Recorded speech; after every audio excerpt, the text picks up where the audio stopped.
Sveiki, sveiki. Nors artėja žiema, mes savo statybų nestabdom, o kaip tik didinam tempą, kad padaryti visus darbus, kas susiję su betonu. Ir atvažiavom apžiūrėti ir parodyti jums mūsų naują projektą Užmiesčio sodyba, apie 400 kvadratų jinai bus dydžio.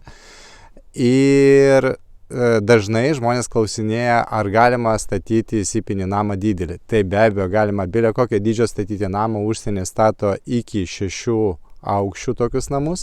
Tai vat Lietuvoje, ką mes darėm, tai vat 400 kvadratų yra maksimumas. Ir tai, ką jūs čia matot, tai yra rūsys. Rūsys, kuris normalaus namuko iš principo dydžio yra. Tai yra vien tik tai rūsys, čia yra 100 kvadratų. Tai vėl, ką norėjau pasakyti, ar galima statyti didelius namus? Tai be abejo galima. Ar yra kažkokių tai apribojimų, kokio dydžio jisai gali būti? Ne, nes puikiai technologija. Ir sekančius etapus mes be abejo jums rodysim, filmuosim ir būtinai pasigirsim, ką gero dar padarėm.